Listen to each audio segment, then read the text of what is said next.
안녕하십니까? 전북대학교 병원 영양팀 김유진 영양사입니다. 이번 시간에는 콩팥 환자들의 식품 섭취 방법에 대해 알아보도록 하겠습니다. 먼저 칼륨이란 무엇인지 알아보고 콩팥병 환자들에서는 왜 칼륨의 섭취를 조절해야 하는지 알아보도록 하겠습니다. 또한 칼륨의 섭취를 줄이는 이론적 방법 및 실제 응용 방법에 대해서 알아보고 적당한 섭취량까지 알아보도록 하겠습니다. 칼륨은 근육과 신경의 기능을 적절하게 유지하고 심장 박동을 유지하는 데 필요한 중요한 미네랄입니다. 일반적으로 체내 칼륨은 칼륨을 함유한 식품 섭취와 소변에서 칼륨 제거로 균형을 이룹니다. 그러나 만성 콩팥병 환자에서는 소변에서 칼륨 제거가 부적절하고 혈액 투석으로도 혈중 내 칼륨 농도가 완전히 조절되지는 않습니다.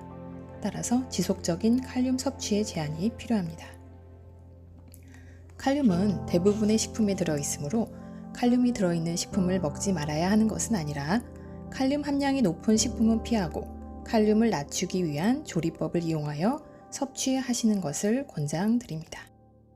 혈중 칼륨의 농도가 5.5mg/L가 넘으면 고칼륨 혈증이라 하고 손발이 저리고 감각이 무뎌지는 증상, 속이 메스꺼리고 설사, 장 경련 등의 증상, 부정맥이 발생하고 혈압이 떨어지는 심정지 등을 유발할 수 있어 콩팥병 환자들에서 칼륨의 섭취를 조절해야 하는 경우가 많다고 할 수 있습니다.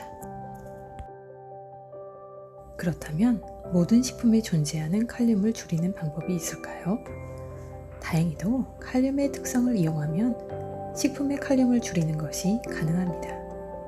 먼저 오이, 당근, 무 등 굵기가 굵고 껍질을 벗길 수 있는 식품의 경우에는 채소의 껍질을 벗긴 후 0.3cm 두께로 얇게 저며 이용합니다.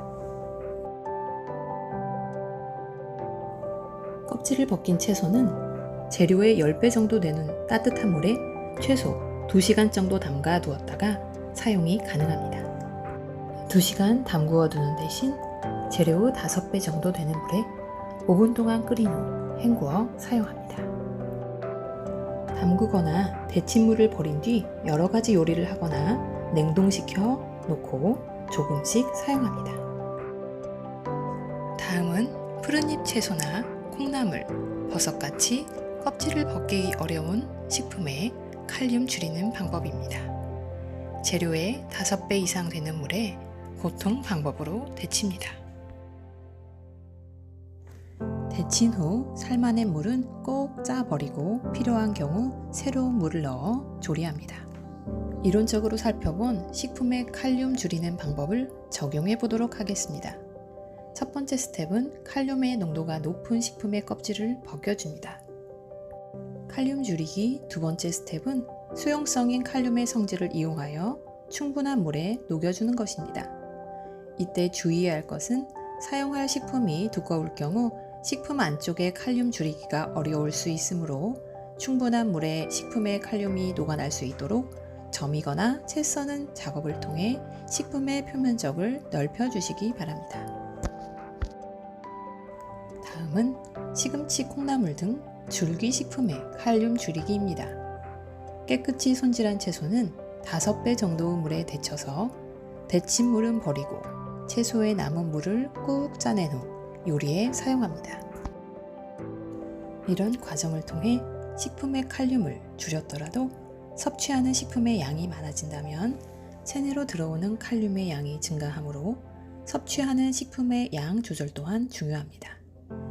신장의 기능이 감소하여 신부전 3단계보다 신기능이 감소하신 분은 적당량의 섭취량 조절이 매우 중요합니다.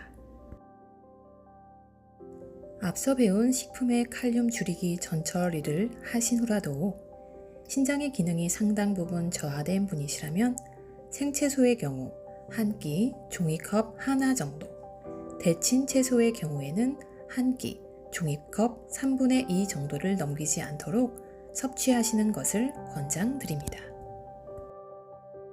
껍질을 벗긴 오이는 채 썰어 물에 담그었다가 한 끼 종이컵 하나 정도의 양으로 섭취하도록 하시고, 콩나물 같은 데친 채소를 섭취하실 때에는 종이컵 3분의 2 정도로 섭취량을 조절하시기를 권장드립니다.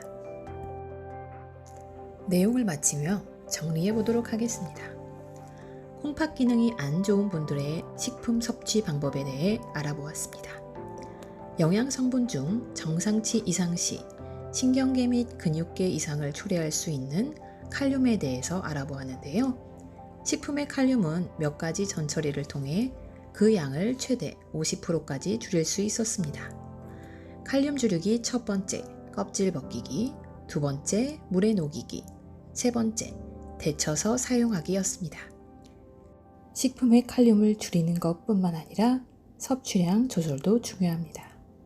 적당한 섭취량을 지켜서 건강한 식사 관리 하시기 바랍니다. 감사합니다.